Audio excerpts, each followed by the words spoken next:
शान्ताकारं भुजगशयनं पद्मनाभं सुरेशं विश्वाधारं गगनसदृशं मेघवर्णं शुभांगं श्रीलक्ष्मीकान्तं कमलनयनं योगिभिर्ध्यानगम्यं वन्दे विष्णुं भवभयहरं सर्वलोकैकनाथम् कृष्णाय वासुदेवाय हरये परमात्मने प्रणतः क्लेशनाशाय गोविन्दाय नमो नमः। सच्चिदानन्दरूपाय विश्वोत्पत्त्यादिहेतवे तापत्रयविनाशाय श्रीकृष्णाय वयं नमः। मूकं करोति वाचालं पङ्गं लङ्घयते गिरिं यत्कृपातमहं वन्दे परमानन्दमाधवम्। गुरुर्ब्रह्मा गुरुर्विष्णुः गुरुर्देवो महेश्वरः गुरुसाक्षात् परब्रह्म तस्मै श्रीगुरवे नमः। तस्मै श्रीगुरवे नमः। अतुलितबलधामं हेमशैलाभदेहं धनजवनकुशानं ज्ञानिनामग्रगण्यं सकलगुणनिधानं वानराणामधीशं रघुपतिप्रियदूतं वातजातं नमामि। रघुपतिप्रियभक्तं वातजातं नमामि। श्रीकृष्ण गोविंद हरे मुरारे हे नाथ नारायण वासुदेव। श्रीकृष्ण गोविंद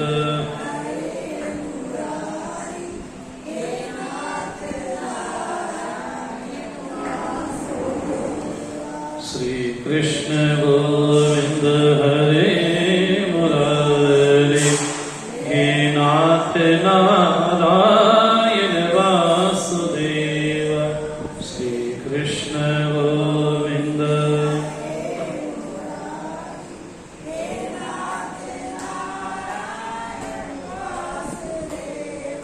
हे नाथ नारायण वासुदेव। हे नाथ नारायण वासुदेव।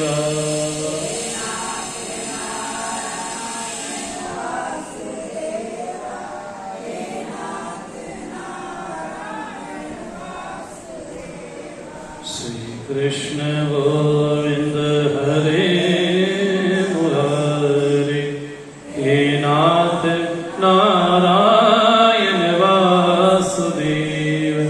श्रीकृष्ण गोविंद हरे मुरारे हे नाथ नारायण वासुदेव। हे नाथ नारायण वासुदेव।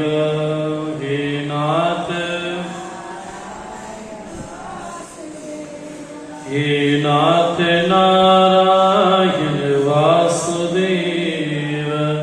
हे नाथ नारायण हे नाथ नारायण वासुदेव। श्री कृष्णचंद्र भगवान की, पवन सुत हनुमान जी महाराज की, उमापति महादेव बोलो भाई सब संतन की।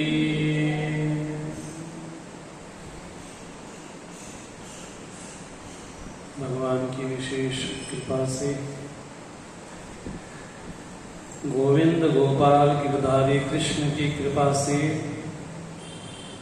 आज विशेष परिवर्तनी एकादशी पद्मा एकादशी का पावन पर्व है। जब भगवान श्री कृष्ण बाल्यकाल में थे उस बाल्यकाल की लीलाओं में यशोदा मैया आज ही के दिन एक कुएं का पूजन करके आई, और जब वापस आई तो वापस आने के बाद छम छम छम छम छम छम छम वर्षा प्रारंभ हो गई।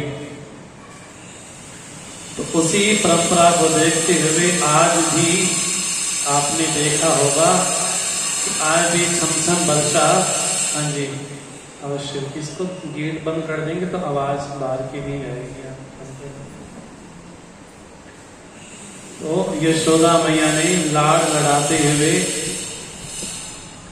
एक कुएं का भोजन विशेष किया, इसलिए भी विशेष परिवर्तनी एकादशी है। और इसके बाद एक विशेष एकादशी और आने वाली है, इस पर जब हम मिलेंगे चर्चा करेंगे।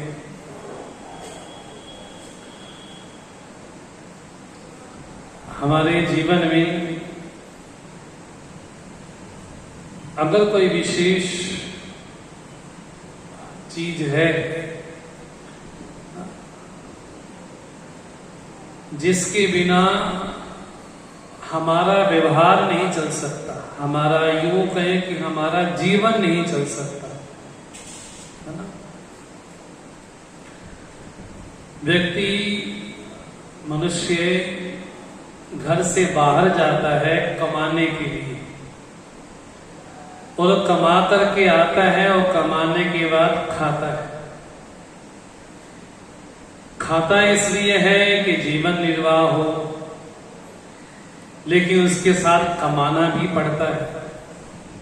तो बिना कमाए आहार भी नहीं मिलता। तो हर व्यक्ति को परिश्रम अवश्य करना पड़ता है। एक दोहा हमने बचपन में सुना, लेकिन वो दोहा दिखता नहीं है कहीं। अजगर करे न चाकरी, पंछी करे न काम, दास मनुका कहेंगे सबके दाता। लेकिन पंछी तो आप कभी देखे होंगे, पंछी अहरनिश दिन रात जब तक संध्या न हो जाए तब तक पंछी चहचहाट उसकी चलती रहती है। कुछ न कुछ खाना, कुछ लेकर के आना। ये सुबह जब से प्रातः काल होता है, वो जब तक संध्या नहीं हो जाती तब तक चिड़ियों की चहचहाट चलती रहती है। और अजगर भी अपने भोजन के लिए प्रयास में रहता है कि कहीं भोजन मिल जाए। दोहा सुनने में तो अच्छा लगता है, लेकिन व्यवहार में वो दिखता नहीं। हाँ, जिस महापुरुष के मुख से ये श्लोक निकला होगा, वाक्य निकला होगा, ये उनकी खुद की स्वयं की अनुभूति हो सकती है कि सबके दाता राम हैं, सबको देने वाले राम हैं। लेकिन हमारा जीवन बिना परिश्रम के, बिना पुरुषार्थ के नहीं चलता है। एक होता है पुरुषार्थ, एक होता है प्रारब्ध। दोनों में एक बहुत अंतर है। प्रारब्ध ये है कि हमारा जन्म इस परिवार में हुआ। प्रारब्ध ये है कि हमारा जन्म एक हिंदू सनातनी घर में हुआ। प्रारब्ध ये है कि हमारा जन्म ऐसे कुल में, ऐसे परिवार में हमारा जन्म हुआ। ये हमारा प्रारब्ध है। भोजन की थाली सामने आ जाए, ये हमारा प्रारब्ध है। हमने कमाया है तो भोजन मिला है सामने। भोजन की थाली सामने आ जाना, ये हमारा प्रारब्ध है। प्रारब्ध मतलब जो हमने कभी जीवन में कुछ किया था, उस किए हुए का फल हमको आज मिल रहा है। तो एक तो कर्म होते संचित कर्म, थोड़े थोड़े शब्द हैं, काम में पड़ जाएंगे ना तो कभी संस्कार पैदा होंगे, भगवान कृपा करेगा। एक कर्म होते संचित कर्म, एक होता है प्रारब्ध। संचित मतलब फिक्स डिपॉजिट हो गया, हाँ, जो आपने कमाया और कमाते कमाते आप क्या करते, फिक्स डिपॉजिट कर देते, तो वो संचित हो गया। लेकिन संचित कर्म जब पकता गया धीरे धीरे वही हमारा प्रारब्ध बन गया। हमारा जैसा प्रारब्ध होगा हमको वैसा परिवार मिलेगा। हाँ? जैसा हमारा प्रारब्ध होगा वैसे हमको माता पिता मिलेंगे। जैसा हमारा प्रारब्ध होगा वैसी संतान भी मिलेगी। जैसा हमारा प्रारब्ध होगा नालायक संतान भी मिल जाएगी और लायक संतान भी, हाँ जी, वो भी मिल जाएगी। ये हमारा प्रारब्ध है। एक ऐसा प्रारब्ध है जो घर में पुत्र तो हुआ, संतान तो हुई, लेकिन सारी उम्र उसके इलाज में, रोग में सारा पैसा चला गया, है ना। आप ये मत समझिए कि अगर हमारे परिवार में कोई आया है, अगर उसको कोई रोग लगा है, तो समझना चाहिए कि हमारे पूर्व जन्म के जो कर्म है इस तरह से कट रहे हैं। तो एक तो हुआ प्रारब्ध, हमने कमाया, हमने पुरुषार्थ किया, मेहनत की, मेहनत का फल ये हुआ कि हमारे सामने भोजन की थाली आ गई, ये हमारा प्रारब्ध है। और प्रारब्ध हर व्यक्ति को भोगना पड़ता है, चाहे वो गृहस्थी हो, चाहे सन्यासी हो, चाहे मूर्ख हो, अनपढ़ हो, शिक्षित हो, चाहे सज्जन हो, चाहे दुर्जन हो, चाहे संत हो, चाहे असंत हो। बोले हर एक व्यक्ति को अपने जीवन में प्रारब्ध को भोगना पड़ता है, और बिना प्रारब्ध के हमारे कर्म खत्म नहीं हो। अगर आपने 5 साल पहले कोई तप किया, कोई हवन किया, कोई यज्ञ किया, उपवास किया, उसका फल, बोले आपने तो कर्म किया, आप कर्म करके भूल भी गए कि आपने 1 महीना पहले कौन सा यज्ञ किया था, कौन सा व्रत उपवास किया था, आप करके, हाँ जी, भूल भी गए। लेकिन आप तो भूल गए, लेकिन जिसको कर्मों का फल देना है वो परमात्मा नहीं भूला। हाँ, वो वैसा ही है कि आपने आम का पेड़ लगाया और बीज डाल दिया धरती पे, पानी भी डाल दिया, उसको खाद भी मिल गई। धीरे धीरे धीरे समय पा करके 1 साल, 2 साल, 3 साल में, 5 साल में, अब वो कहाँ छोटा सा बीज था, अब वो इतना बड़ा, हाँ जी, वृक्ष बन गया, दरख्त बन गया, इतना विशाल वृक्ष बन गया। अब टहनियां भी आ गई, पत्ते भी आ गए। अब जिसकी इंतजार थी, अब वो आम का फल भी, हाँ जी, हमारे हाथ में आ गया। बोले वैसे ही हम अपने जीवन में कोई ना कोई कर्म करते हैं, चाहे वो सत्कर्म हो, चाहे दुष्ट कर्म हो। हम तो कर्म करके भूल गए, हमको तो पता ही नहीं कि हमने कौन सा यज्ञ किया था, हमको तो पता नहीं कि हमने नवरात्रि के व्रत किए होंगे, शिवरात्रि का व्रत किया होगा, कृष्ण जन्माष्टमी का व्रत किया होगा, राधाष्टमी का व्रत किया होगा, हमको तो पता ही नहीं, सालों से करते आ रहे। कार्तिक का महीना होता है, लोग बड़े चाव से पूरे कार्तिक के महीने में सुबह उठ करके, नित्य वेला में उठ करके, हाँ, फेरी में जाते हैं, प्रभात फेरी में जाते हैं, और जो भी आपका नित्य नियम है, चाहे रामायण का पाठ करते हो, चाहे भागवत पढ़ते हो, चाहे कोई ग्रंथ पुराण पढ़ते हो, आपने व्रत भी किया, उपवास भी किया, सालों सालों से किया। लेकिन जो भी हमने व्रत किया, जो उपवास किया, जो तप किया, वो धीरे धीरे क्या करता है, बोले फल बनता है, वहीं आगे जाकर के प्रारब्ध बनता है। आपने कब किया और कब आपको फल मिलेगा, ये हमारे हाथ में नहीं। भगवान गीता में क्या बोलते हैं, हमारा कर्म में अधिकार है, लेकिन फल में हमारा अधिकार नहीं।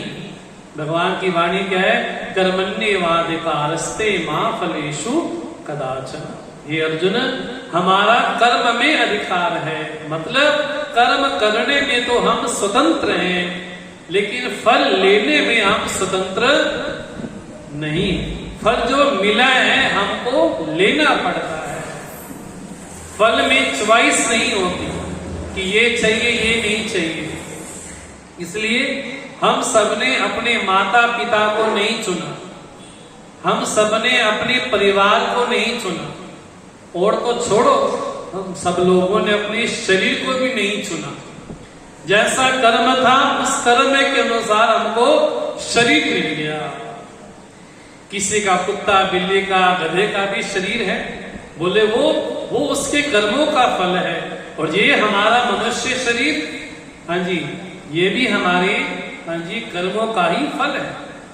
तो जो भी हम कर्म करते हैं वो धीरे धीरे क्या होता है, बोले संचित में चला गया।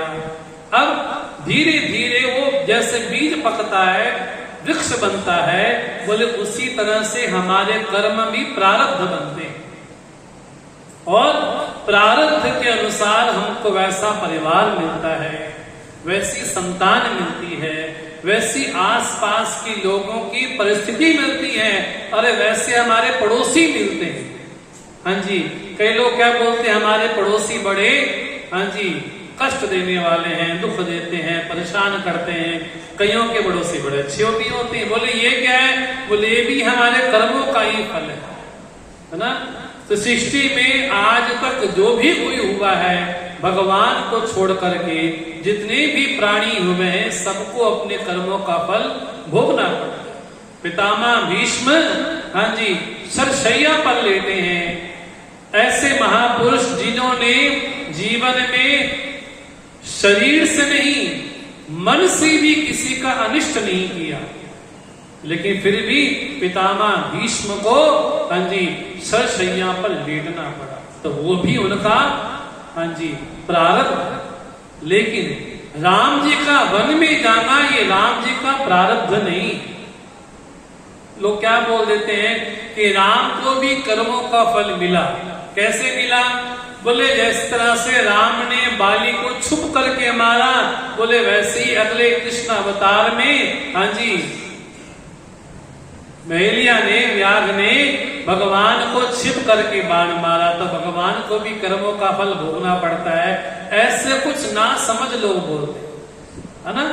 भगवान का जन्म होना ये कर्मों का कारण नहीं आते। भगवान जिस तरह से हमारा जन्म होता है कर्मों के कारण होता है, लेकिन भगवान का अवतार होता है, भगवान का जन्म नहीं होता। जन्म लेते ही भगवान श्री कृष्ण कैसे थे, बोले चतुर्भुज रूप में थे।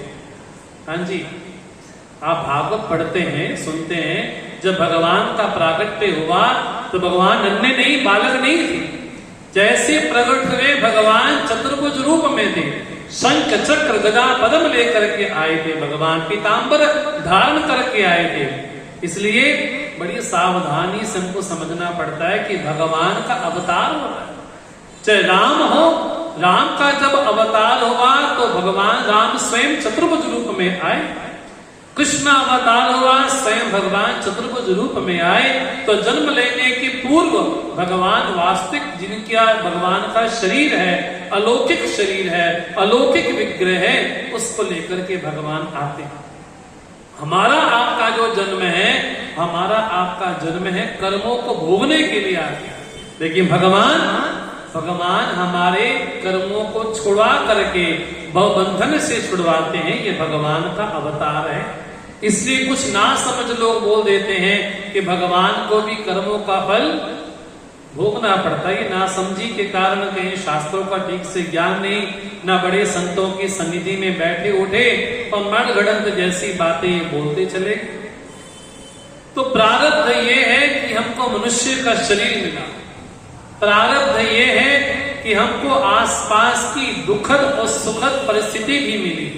देखो, मैं छोटी सी बात आपसे कहूं, ध्यान से सुनना। एक होता है प्रारब्ध, एक है पुरुषार्थ। भोजन की थाली सामने आ जाए, ये आपका प्रारब्ध है। लेकिन आप भोजन करो, हाँ जी, या ना करो, ये बोले आपको उसके लिए पुरुषार्थ तो करना पड़ेगा। भोजन की गिराही को, हाँ जी, रोटी को तोड़ करके, हाँ जी, अपने मुख में रखेंगे। हाँ जी, ये क्या है, ये हमारा पुरुषार्थ। भोजन प्राप्त होगा, ये भगवान की कृपा विशेष है। इतना तो हमको समझना चाहिए। इसलिए कई बार हम लोग ना समझी में क्या समझ जाते हैं कि हम कर्मों के सहारे पड़े, जब होगा तब हो जाएगा, देखा जाएगा। बोले कर्मों के सहारे मत पड़ो। जब भगवान श्री राम ने विभीषण की सलाह से 3 दिन का अनशन किया समुद्र किनारे पे, और भगवान राम ने याचना की समुद्र से मुझे रास्ता दो, तब लक्ष्मण जी बड़े नाराज हो गए। लक्ष्मण जी क्या बोलते, देव देव आलसी पुकारा, ये देवता हमारा कल्याण करेंगे ऐसे तो लोग बोलते ही, आलसी लोग बोलते, इसलिए पुरुषार्थ तो करना चाहिए। तो जीवन में 2 चीजें हैं, पुरुषार्थ भी है और हमारा हाँ जी प्रारब्ध भी है। प्रारब्ध एक बार निकल गया, जिस तरह से धनुष से बाण एक बार निकल गया फिर वो निकल ही गया।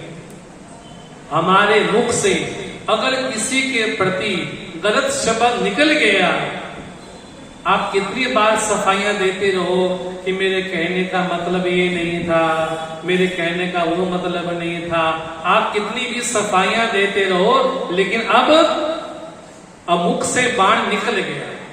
आपने किसी के लिए कोई कड़वी बात बोल दी, आप कितना भी बोलो मैं ऐसा कहना नहीं चाहता था, गलती से निकल गया, ऐसा नहीं होता। आपने जो बोल दिया फिर वो वहां तक पहुंच गया। तो जैसे पंखे का बटन होता है ना, एक बार बटन दबा दिया, अब क्या हो गया, बोले वो चलता ही रहेगा। बोले वैसे ही प्रारब्ध हमारा क्या है, बोले हमने कर्म कर दिया, अब वही हमारा जीवन में आकर के आगे आगे हमारा प्रारब्ध बनता है। तो प्रारब्ध के सहारे रहा जाए या पुरुषार्थ के सहारे रहा जाए, अब बताओ किसके सहारे रहोगे, पुरुषार्थ के कि प्रारब्ध के? प्रारब्ध है वो तो भोगा है, उसके लिए कुछ करो या ना करो वो तो भोगना ही, लेकिन हमारा पुरुषार्थ भी जरूरी है। ये नहीं कि ठीक है इस जन्म में कल्याण हमारा नहीं हुआ तो जब मर जाएंगे मरने के बाद ही हो जाएगा। हजारों बार भी मर जाओगे, लाखों बार भी शरीर छूट जाएगा, लेकिन उसके बाद भी चक्र वहीं चलता रहेगा। कोई भुलेखे में ना रहे कि कभी न कभी सृष्टि का प्रलय होगा। है जैसे लोग बोल रहे हैं आजकल में प्रलय होने वाली, ऐसा सुनने में आता है ना। बोले कभी न कभी प्रलय होगी तो हम भी जाके भगवान में लीन हो जाएंगे। ना ना ना, भगवान इसकी जिम्मेवारी नहीं लेते ना, बिल्कुल ना। बोले जब तक हम अपने जीवन में साधन को, भक्ति को हाँ जी नहीं अपनाते, तब तक हमारा प्रारब्ध है वो तो भोगेंगे। अगर हमारा प्रारब्ध ना होता तो हमारा जन्म ऐसे परिवार में हुआ होता जहां गीता, उपनिषद, रामायण, भागवत क्या है ये पता भी नहीं होता। भगवान की कृपा है, ये शास्त्र की कृपा है कि हमारे हाथ में ग्रंथ है। ये गुरुओं की कृपा है कि हमने अपने जीवन में महापुरुषों का दर्शन किया। ये ईश्वर की कृपा है कि हमको मनुष्य शरीर भी मिला। तो 3 कृपा तो हमारे में पक्की है, स्पष्ट है। क्या? एक ईश्वर की कृपा है, क्या? शरीर मिला। गुरु की कृपा है, हमें सत्संग मिला। तीसरा शास्त्र की कृपा है, हमको ग्रंथ मिले, हम भागवत पढ़ सकते हैं, हम गीता पढ़ सकते हैं, रामायण पढ़ सकते हैं, पढ़ भी सकते हैं और सुन भी सकते हैं, सुना भी सकते हैं। 3 कृपा तो हो गई, ईश्वर की कृपा, हाँ जी शास्त्र कृपा, गुरु कृपा, लेकिन एक कृपा और है, उसको बोलते आत्म कृपा। हम खुद अपने आप पे कृपा करें। हाँ, शास्त्रों ने भी रास्ता बतला दिया, गुरुओं ने भी शास्त्र रास्ता बतला दिया और भगवान ने भी रास्ता बतला दिया। अब बोले चलना अब हमको स्वयं को है। बोले सर पे भार हो और कोई चल रहा हो, उसका भार, उसका दुख तब तक दूर नहीं हो सकता जब तक वो भार नीचे नहीं रखते। देखो मुझे भोजन की भूख लगी हो और मैं कहूं कि मेरे खाने से आपका पेट भर जाए, बोले वो नहीं भर सकता। आपको भूख लगी है तो आप अपना पेट भरोगे, हम अपना पेट भरेंगे। बोले वैसे ही जिसको अपने जीवन में दुनिया भर के झंझावत से बचना है उसको स्वयं ही हाँ जी चलना पड़ेगा। बाकी जितने भी संबंधी हैं वो हमारे सगे संबंधी। जिस दिन ये बात समझ में आ जाए, चाहे माता पिता हो, पति पत्नी हो, भाई बहन हो, कोई मित्र हो, कोई सखा हो, कोई कैसा भी संबंध क्यों ना हो, सारे के सारे संबंध कैसे हैं? बोले सारे संबंध वैसे हैं जैसे आप ट्रेन में यात्रा करें और यात्रा करते समय आपके पड़ोसी भी कोई सामने बैठे हैं, आपके ऊपर की सीट पे कोई बैठा है, आपकी बगल की सीट में कोई बैठा है और आप बैठते हो, आपस में चर्चा करते हो, बातचीत करते हो और बोले भोजन भी लेकर के आए, बोले हम ये बना करके आए, भोजन भी शेयर करते हो। लेकिन जैसा जैसा जिस व्यक्ति का स्टेशन आता जाएगा वो उतरता जाएगा। बोले हमारा संबंध भी जीवन में ऐसा है, पति पत्नी का संबंध हो, पिता पुत्र का संबंध हो और तो और गुरु शिष्य का भी संबंध हो। बोले जैसा जिसका स्टेशन आएगा वो उतर करके हाँ जी चला जाएगा। बोले कोई भी परमानेंट संबंध नहीं। परमानेंट संबंध किसका है? बोले परमानेंट संबंध तो भगवान के साथ हमारा है। बाकी जितने नाते वो कैसे हैं? मनियत सभी राम के नाते। सारे संबंध सारे कैसे हैं? बोले राम के नाते संबंधों को मानना चाहिए। तो ये हमारा प्रारब्ध है, ये हमारा पुरुषार्थ है। लेकिन भगवान गीता में भी स्पष्ट बोलते हैं और वेद भी बोलता है कि जब तक हमारे अंतःकरण की मन की शुद्धि नहीं होती हाँ जी तब तक हमें हाँ जी भगवान की भक्ति भी अच्छी नहीं लगती। जब तक हमारा अंतःकरण शुद्ध नहीं है तब तक हम कोई साधन भी नहीं कर सकते, कोई माला जाप भी नहीं कर सकते। आप माला जाप कर लो लेकिन आपका अंतःकरण अशुद्ध है हाँ जी तो क्या हो गया? क्या हो गया? बोले मानो कि हम राख से हवन कर रहे हैं। हवन जबकि सामग्री से होता है लेकिन हमारा हवन क्या हो गया? बोले राख ही फेंक रहे हैं। इसलिए अंतःकरण शुद्ध कब होगा, मन कब शुद्ध होगा? तो कहा हमारे वेद बोलते हैं आहार शुद्धो सत्व शुद्धि। आहार जब तक हमारा शुद्ध नहीं होगा तब तक हमारा अंतःकरण भी हमारा मन भी शुद्ध नहीं होगा। इसलिए बचपन में हम क्या सुनते आते हैं? जैसा खाए अन्न वैसा बने मन। तो जैसा हम अन्न खाते हैं हाँ जी हमारा मन भी वैसा ही है। अगर तामसिक अन्न खाएंगे तो हमारा मन भी तामसिक होगा। अगर राजसिक अन्न खाएंगे तो मन भी राजसिक होगा।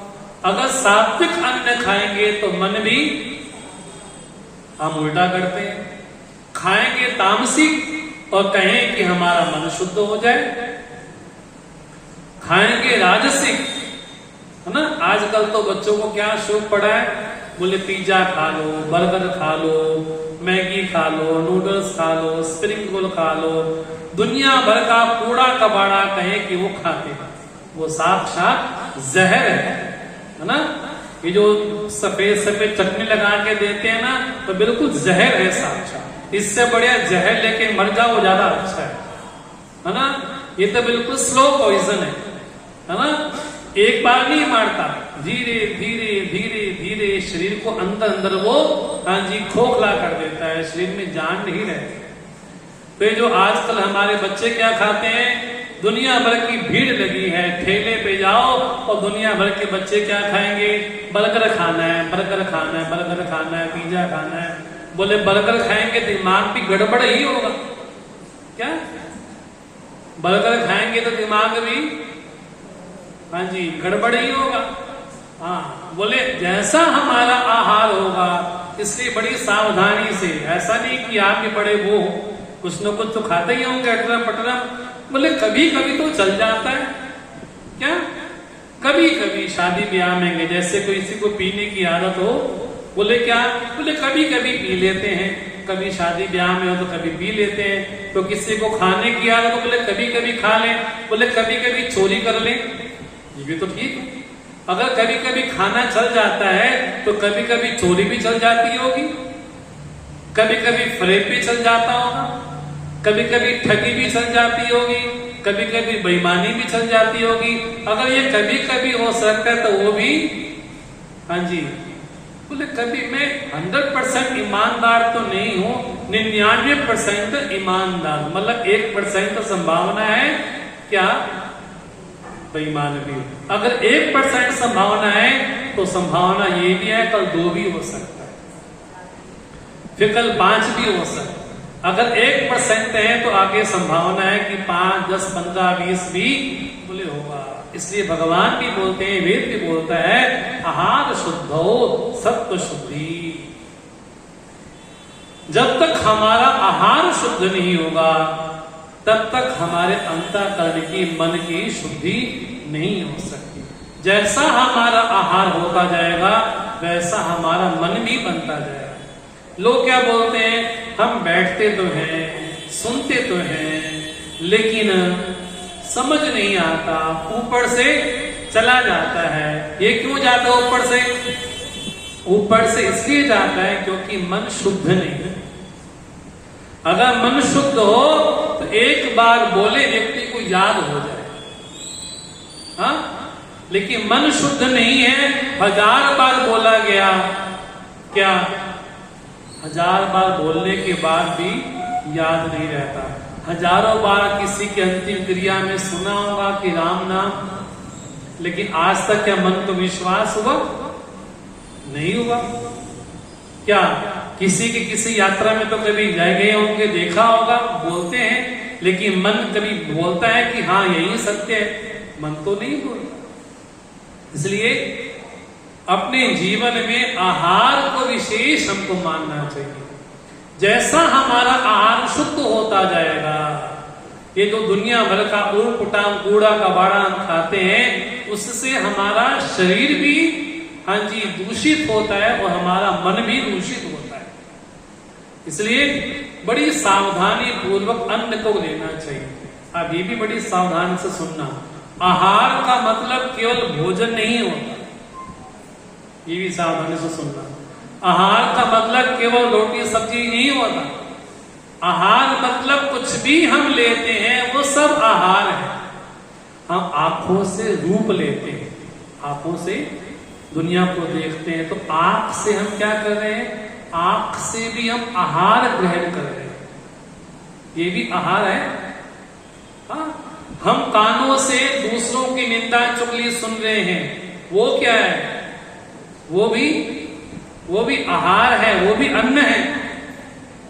हमारे वेद तो यहां तक बोल देते हैं, अन्न की परिभाषा की, आहरियन्ते इति अन्नम, जो भी ग्रहण किया जाए वो सब अन्न है। अगर आप नेत्रों से दूसरों की चीजों को देखते हैं तो वो भी आहार है। कानों से, हाँ जी, किसी की निंदा चुगली सुने वो भी आहार है, और भगवान की कथा सुने वो भी आहार है।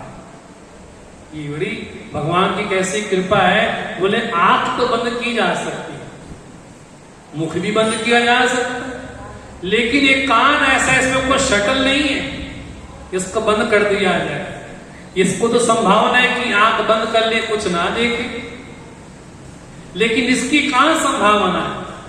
ये तो 24 घंटे, हाँ जी, आज सोते हो, जगते हो, कुछ भी करते, लेकिन 24 घंटे ये तो खुला ही है, ये दरबार तो बंद ही नहीं होता, है ना। एक भगवान के अवतार हुए पृथु भगवान, आपने भागवत सुनी होगी। तो पृथु के सामने जब भगवान आए तो भगवान ने कहा, मांगो क्या मांगते हो? तो पृथु बोलते, मुझे 10,000 कान दे दो। अरे क्या? मुझे 10,000 कान दे दो। बोले क्या करोगे? बोले इन कानों से आपकी मधुर मधुर कथाओं को सुनूंगा। अब बताओ, जिनके पास 2-2 कर्ण है, 2-2 कान है, वो सुनने को तैयार नहीं। और महाराज पृथु भगवान से वरदान मांगते कि मुझे 10,000, हाँ जी, कान दे, आप कृपा करो। वो कहा महापुरुष जो हर एक कर्म इंद्रियों के द्वारा भगवान से कुछ न कुछ सुनना ही चाहते हैं, पसंद करते हैं। इसलिए आहार का बड़ा विशेष ध्यान रखना चाहिए। जैसा हमारा आहार होगा, जैसा हमारा अन्न होगा वैसा हमारा मन भी होगा। जैसे आप माला लेके बैठते हो ना, तो माला करते को एक माला करता है, तो 2 माला को 5 माला, जैसा जिसका नियम। अगर एक माला में 108 मणके हैं और 108 मणके में अगर 106 बार हमारा मन कहीं और चला गया, केवल 2 बार हमने बोला, वो क्यों? बोले 106 बार क्यों चला गया? क्योंकि हमारा मन शुद्ध इसलिए नहीं था, एकाग्र इसलिए नहीं था क्योंकि हमारा आहार ठीक नहीं था। इसलिए आहार का मतलब केवल भोजन, चावल, अन्न नहीं लेना। जो भी कुछ ग्रहण करते हैं, चाहे कानों के द्वारा, चाहे नेत्रों के द्वारा, चाहे नासिका के द्वारा, चाहे घ्राण के द्वारा, चाहे जिह्वा के द्वारा, कोई आपका सम्मान कर दे, आपकी पार्टी में, शादी में जाओ और कोई आपको देख के अनदेखा कर दे, तो लोग क्या बोलते, हम गए, हमको किसी ने वहां पर पूछा भी नहीं, इतने लोग आए थे, हमको किसी ने पूछा नहीं। क्या हुआ? आपका अपमान हो गया। अपमान भी क्या है? हाँ जी, अपमान भी अन्न है। ये अन्न शब्द इतना छोटा नहीं। अगर आपका सम्मान हुआ तो आपने सम्मान को ले लिया, स्वीकार कर लिया, ग्रहण कर लिया, तो सम्मान भी क्या हो गया? सम्मान भी अन्न है। इसलिए बड़ी सावधानी से सुनना, केवल अन्न को, केवल आहार को, केवल भोजन रोटी से मत ले लेना। जिस भी इंद्रियों से आप कुछ भी लेते हो वो सब का सब आहार है। चाहे कानों से लो, चाहे मुख से लो, चाहे घ्राण से लो, चाहे नेत्रों से लो, किसी भी इंद्रियों से आप कुछ भी लेते हो वो सब का सब क्या है? बोले आहार। जब सब कुछ आहार है तो बिना आहार की शुद्धि के हमारा मन शुद्ध नहीं हो सकता। इसको 100% लिख लो, 1000% लिख लो। इस जन्म में हो जाए तो बहुत अच्छी बात है, नहीं अगला जन्म तो हमारा फिर, हाँ जी, रिजर्वेशन पक्की है हमारी। बोले वहां पर भी हमारा ऐसा ही हाल होगा। क्या? जब तक हमारा आहार शुद्ध नहीं होगा तब तक हमारा मन शुद्ध नहीं हो सकता। नहीं हो सकता मतलब नहीं हो सकता। भगवान क्या बोलते? कई लोग बोलते हमको तो इतने साल हो गए, हमको 20 साल हो गए। भगवान क्या? महाराज जी हमको 20 साल हो गए भागवत पढ़ते पढ़ते, रामायण सुनते सुनते, लेकिन अभी भी वैसी स्थिति है जैसे 20 साल पहले थी। भगवान क्या बोलते हैं गीता में? यत्न करने के बाद भी, प्रयास करने के बाद भी, मेहनत करने के बाद भी अगर आपको फल नहीं मिल रहा है तो सोचो कमी कहाँ है? कमी है बोले हमारा अंतःकरण शुद्ध नहीं है। और जब वेदों में सुनते हैं, पुराणों में, शास्त्रों में सुनते हैं कि ज्ञान के समान कुछ भी पवित्र नहीं, ज्ञान ही श्रेष्ठ है। अब हमारे में भी योग्यता होती नहीं, योग्यता नहीं होती तो क्या करते हैं? हमको भी ज्ञान चाहिए। अरे ज्ञान के लिए पहले साधना तो करनी पड़ती है ना। क्या साधना? बोले जोत जलाई और जलाने के बाद अंधकार नष्ट हो गया। अब बताइए उस अंधकार को नष्ट करने के लिए क्या क्या करना पड़ा आपको? क्या क्या करना पड़ा? रुई लानी पड़ी, रुई को, हाँ जी, उसकी जोत बनानी पड़ी। बाजार से तेल में या घी में उसको आपने, हाँ जी, रखा। अगर घी चाहिए हो तो पहले दूध चाहिए, फिर उसको जमाया जाए, फिर दही चाहिए, लस्सी चाहिए, मक्खन चाहिए, उसके बाद घी चाहिए। और इतनी साधना करने के बाद एक आपकी जोत जली। आपको सियाना व्यक्ति आके कह दे, बोले इतना झंझट करने से क्या मतलब, सीधा दीपक ही जला दो। बोले सीधा दीपक नहीं जलता। दीपक जलाने के लिए, हाँ जी, ये सारी चीजें हमको करनी पड़ती हैं। और रुई भी चाहिए, तेल भी चाहिए, दीपक भी चाहिए, माचिस भी चाहिए, बोले तब जाकर के वो जोत जलेगी। अब कोई सियाना व्यक्ति कह दे कि सारे झंझट करने से अच्छा यही है कि जोत जला दो, हम लोग इसी श्रेणी के लोग। क्या भगवान को शॉर्टकट रास्ता बता दो, है ना, सीधा रास्ता नहीं, कौन सा, शॉर्टकट वाला। जैसे लोग वैष्णो देवी जाते हैं ना, तो एक तो रास्ता सीधा सीधा होता है, एक सीढ़ियों वाला होता है। सीढ़ियों पे चढ़ तो जाओगे लेकिन आगे जाके बड़ी सांस फूल जाएगी। अरे वो शॉर्टकट भले ही हो, लेकिन क्या है, आगे जाके थकान है।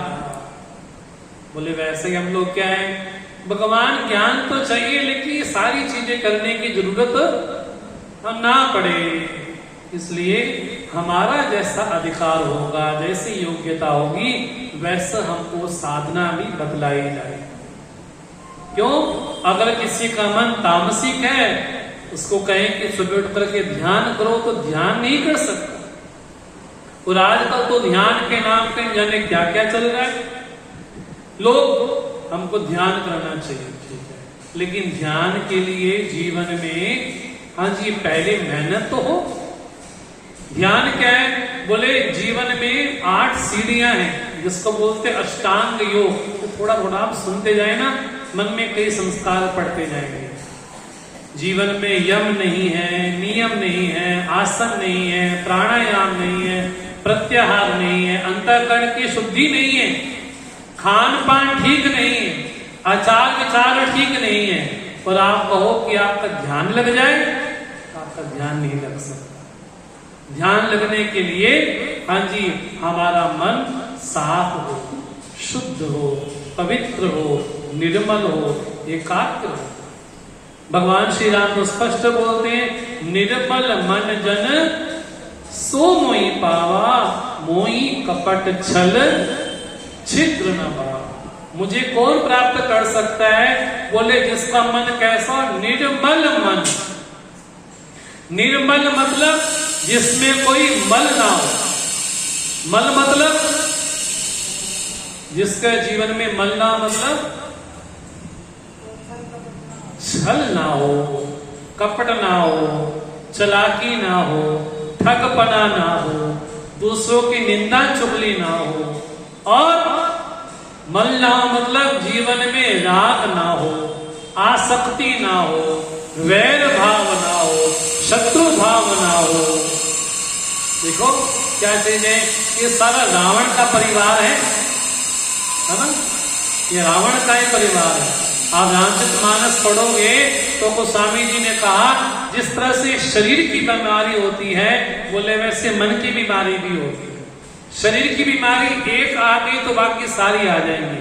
अगर किसी को शुगर हो गया, हाँ जी, क्या होगा? धीरे धीरे बीपी भी, हाकी, ये भी प्रॉब्लम शुरू हो गई, ये भी शुरू हो गई, ये भी शुरू हो गई। अगर एक बार जीवन में आज ये रोग लग गया, उसके सारे जितने परिवार के, हाँ जी, भाई बहन भतीजा है, सब आ जाएंगे। बोले ये तो शरीर का रोग है। और शरीर का रोग और मन का रोग। मन का रोग क्या है? बोले मन का रोग शुरू होता है मोह से। राम जी बोलते हैं, गोस्वामी जी बोलते हैं, मोह सकल व्याधिन कर मोला। जितनी प्रकार की बीमारियां हैं मन की, वो शुरू कहां से होती हैं? बोले मोह से। मोह मतलब ये चीज मेरे से दूर ना जाए, बस ये मेरे से अलग ना हो, ये संबंधी, ये व्यक्ति मेरे जीवन में ऐसा ही रहे। वैसा होता नहीं, मेरे से कभी ये चीज जुदा ना हो, अलग ना हो। लेकिन हम भूल जाते हैं, जिसके साथ जीवन में संयोग हुआ है, उसके साथ जीवन में वियोग भी होता है। अब कभी आप पहाड़ों में जाओ, क्या होता है? नदियां बहती और 2 पहाड़, चट्टाने हैं वहां पर, 2 पेड़ वहां से गिरे, और पेड़ गिरने के बाद आपस में मिल गए, और बड़े बड़े पेड़ हैं, आगे चलते गए, चलते गए, चलते गए, चलते गए। एक बीच में चट्टान आई, और चट्टान आने के बाद दोनों अलग अलग हो गए। अब उसका रास्ता अलग, इसका रास्ता अलग।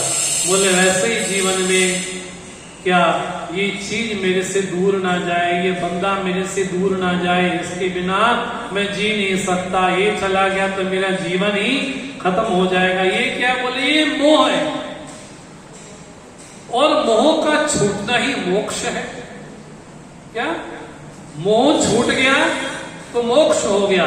उसके लिए आपको पूरी उम्र नहीं करनी पड़ेगी, 80 साल होंगे तब जाके हमारा मोक्ष हो जाएगा। ना ना ना ना, जैसे मोह छूटा आपका मोक्ष हो गया। ये शरीर भले 50 साल रहे या 20 साल रहे या 30 साल रहे, कोई फर्क नहीं पड़ता। आपका मोह छूट गया मानो आपका मोक्ष हो। इसलिए मोक्ष को ऐसी चीज नहीं है कि बात कभी मरेंगे तब जाके मिलेगी। अगर अभी हमारा मोह छूट गया, अभी हमारा मोक्ष है। शरीर भले कितने साल तक रहे, कोई फर्क ही नहीं पड़ता। इसलिए मोह क्या है? बोले सारी व्याधियों का मूल क्या है? बोले मोह है। अब कोई कहे कितना झंझट करने से अच्छा क्या है, हम बढ़िया एकांत में जाकर के साधना करेंगे। क्या? हमने क्या कई माताओं को देखा है, घर में पति बेचारा भूखा बैठा रहेगा, हाँ, लेकिन कहा? बोले मंदिर जा रहे हैं। घर में कलह पड़ा रहेगा, लेकिन कहाँ जा रहे हैं? बोले मंदिर जा रहे हैं। बोले ये क्या है? बोले सब कुछ छोड़ छाड़ करके हम मंदिर जाएंगे, वहां कम से कम ऐसा तो नहीं। बोले वैसी साधना हमारे जीवन में काम नहीं थी। क्या? बड़ा मुश्किल लगता है कि अब जब व्यक्ति को ये लगे कि सब छोड़ छाड़ करके बिल्कुल एकांत में चले जाएं, जंगल में चले जाएं। अरे जंगल में चले भी जाओगे, लेकिन वहां पर भी कैसे रहोगे? वहां पर रहना कोई आसान नहीं, वहां का जीवन इससे ज्यादा कठिन है। अब अर्जुन को यही लगा कि इतना बड़ा झंझट करने से अच्छा यही है कि ध्यान करो, साधना करो, मोक्ष प्राप्त कर लो। अब भगवान बोलते जब अंतःकरण शुद्धि नहीं है तो संन्यास लेके क्या कर लोगे?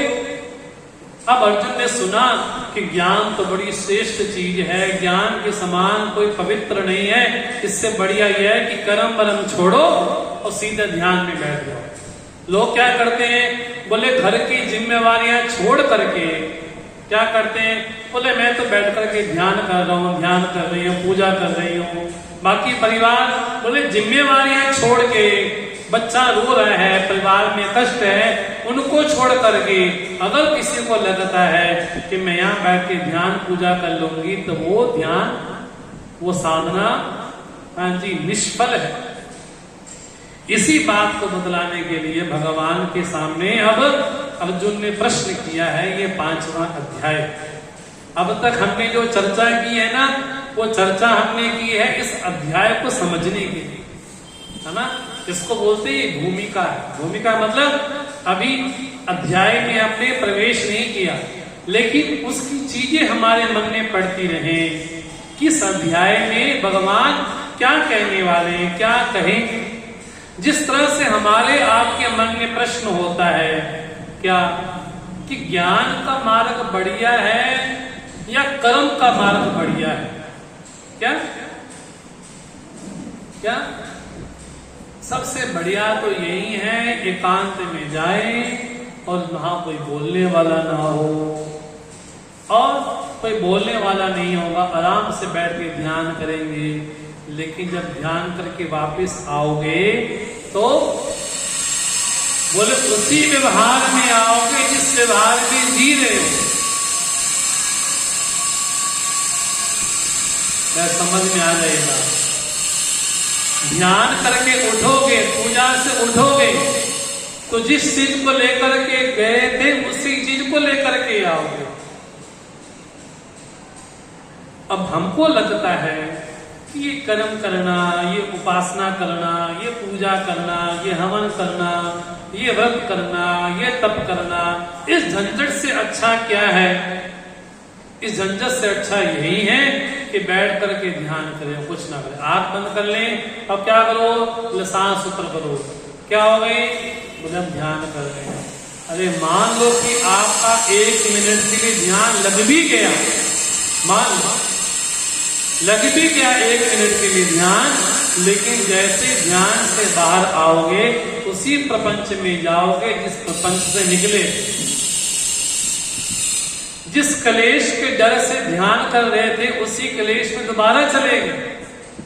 इसलिए जिस तरह से हमारा प्रश्न बनता है कि जीवन में ज्ञान श्रेष्ठ है कि कर्म करना श्रेष्ठ है, अब अर्जुन के मन में यही प्रश्न आया। यही से ही 5वां अध्याय प्रारंभ होता है। पहले श्लोक का पाठ करते हैं।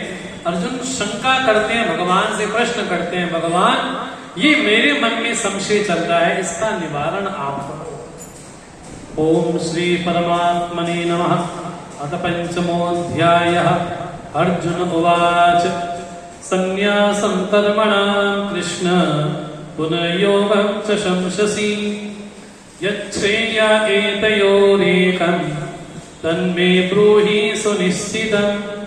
संन्यासं कर्मणां कृष्ण पुनर्योगं च शंससि यच्छ्रेया एतयोरेकं तन्मे ब्रूहि सुनिश्चितं। हे कृष्ण, अर्जुन पूछते, हे कृष्ण, कृष्ण मैंने कौन? जो अपनी ओर खींचे उसका नाम कृष्ण। कर्षयति, जो अपनी ओर खींच ले उसका नाम कृष्ण है। हे कृष्ण, मुझे समझ नहीं आता। संन्यासम कर्मणाम शंससि पुनः योगम शंससि। कभी आप प्रशंसा संन्यास की करते हो, मतलब सब कुछ छोड़ छाड़ दें, कभी उसकी प्रशंसा करते हो, कभी कर्मयोग की प्रशंसा करते हो। इन दोनों में मेरे लिए क्या श्रेष्ठ है, कल्याणकारी है, वो निश्चित करके बदलाव।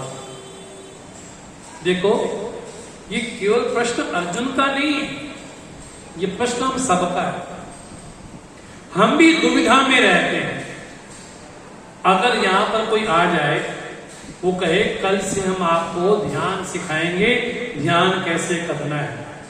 अब आपने 1 हफ्ता बैठ के ध्यान किया, 1 हफ्ते के बाद तो दूसरा आ जाए, वो कहे कि ध्यान करने से कुछ नहीं होता है, तो बोले माला सुमरन जाप किया करो। आपने 1 हफ्ता माला सुमरन भी कर लिया, इतने में को तीसरा आ गया, उसने कहा कि माला वाला करने से कुछ नहीं होता है, तो बोले सेवा करने से होता है। अब 1 हफ्ता सेवा में लग गया, कोई चौथा आ गया, बोले कहा सेवा में पढ़े हो? बोले क्या करो? बोले गीता पढ़ो, वेद पढ़ो। अब आपने क्या किया? ध्यान भी छोड़ दिया, आपने माला भी छोड़ दी, आपने सेवा भी छोड़ दी। तो आपको लगता है कि ये ठीक कह रहे हैं, वो ठीक कह रहे हैं, ये ठीक कह रहे हैं कि वो ठीक कह रहे हैं। हम भी अपने जीवन में दुविधा में पड़े रहते हैं। दोनों रास्ते जब हम सामने हो तो दुविधा हो जाती है ना। जब दोनों रास्ते सामने जीवन में होंगे तो ये करें कि वो करें, कि ये ठीक है कि वो ठीक है। ठीक तो ये लगता है कुछ करना ना पड़े, आराम से बैठ करके ध्यान करो, लेकिन मन तो शुद्ध नहीं है। तो क्या हुआ? अर्जुन बोलते हैं कि भगवान आप दोनों की प्रशंसा कर रहे हो, ऐसा नहीं कि एक की कर रहे हो। आप ज्ञान की भी प्रशंसा कर रहे हो कि ज्ञान बड़ी अच्छी चीज है, ज्ञान होने के बाद सारे कर्म नष्ट हो जाते हैं, ये भी बोल रहे हो। ये भी बोल रहे हो कि कर्मयोग भी श्रेष्ठ है। कर्मयोग का मतलब होता है भक्ति पूर्वक, भाव पूर्वक आप कुछ भी भगवान की सेवा करते हो, वो सब कर्मयोग है। क्या? भाव पूर्वक। क्या? भाव नहीं होंगे। भाव मतलब क्या? भाव का मतलब होता है हमारे विचार जब तक श्रेष्ठ ना हो, इसको बोलते हैं भाव। अर्जुन बोलते हैं कि भगवान आप दोनों की प्रशंसा कर रहे हो। क्या? कर्म की भी स्तुति कर रहे हो, कर्मयोग की भी स्तुति कर रहे हो, और संन्यास की भी कर रहे हो। देखो, एक होता है संन्यास आश्रम, एक होता है गृहस्थ आश्रम। बड़ा ध्यान से सुनना है इसमें। जैसे अभी कौन से आश्रम में? गृहस्थ आश्रम में। एक ब्रह्मचारी आश्रम भी होता है, एक वानप्रस्थ भी होता है। तो कोई व्यक्ति अपने जीवन में या तो बाल्यकाल से, बचपन से ही महात्मा बन गया हो, बचपन से, या पढ़ करके विवाह हो गया, संतान हो गई, पुत्र हो गए, पौत्र हो गए, अब जाके संन्यास लिया।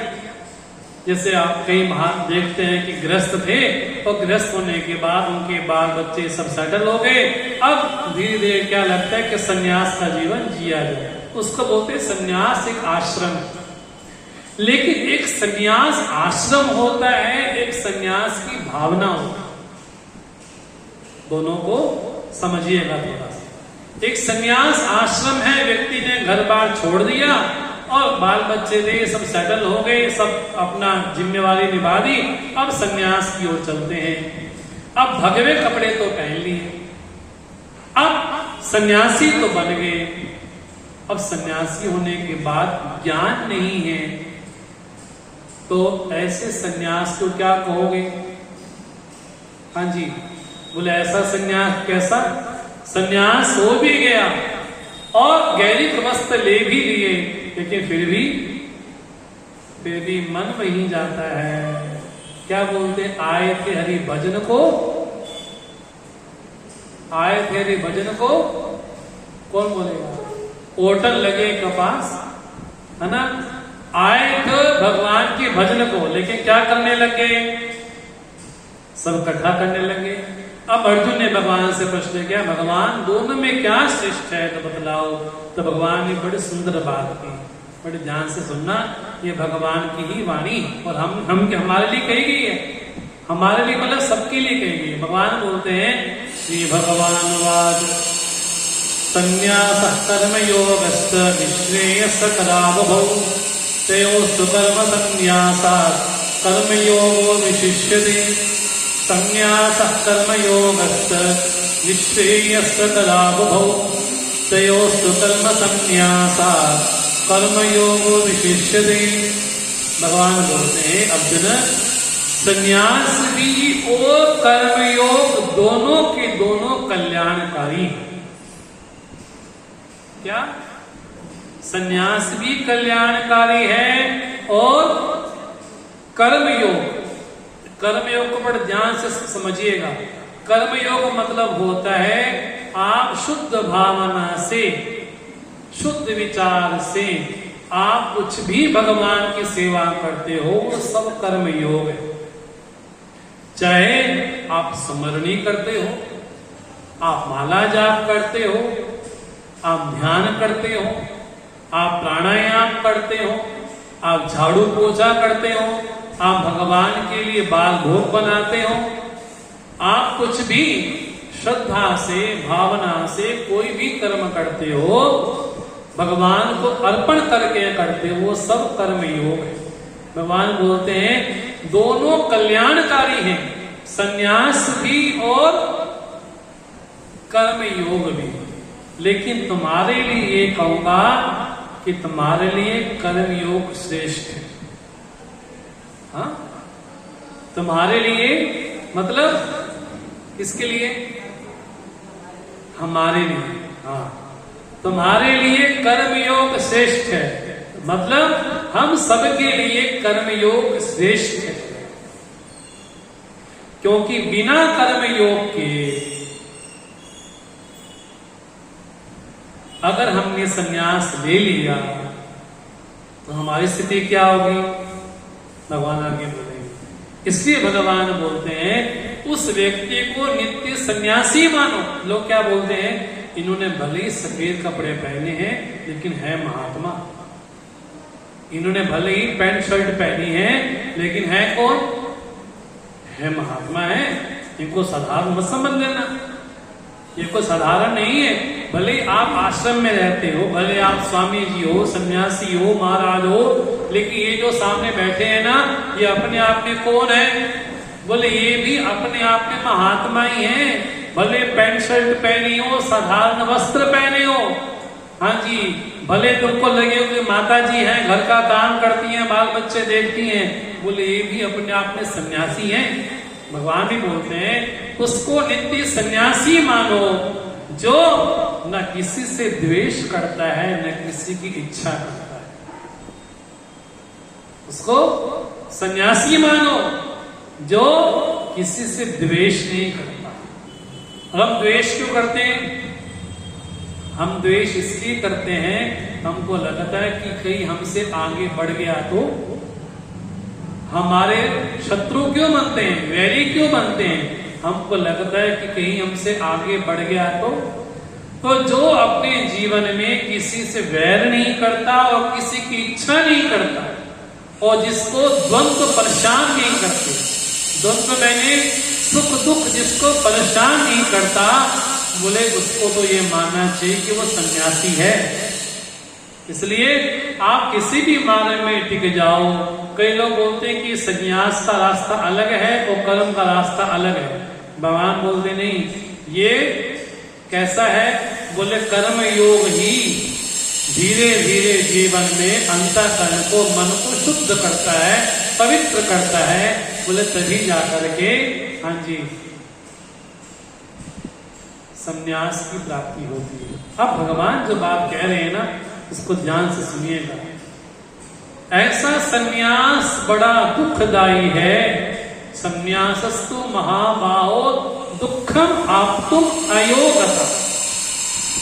जिसने अपने जीवन में हाँ जी जिसने अपने जीवन में कर्म योग को नहीं साधा, मतलब जिसने अपने जीवन में अंतःकरण में शुद्धि नहीं की, पवित्रता नहीं की, अगर ऐसा व्यक्ति संन्यास ले भी ले, बोले वो संन्यास उसके लिए बड़ा कष्टकारी होता है।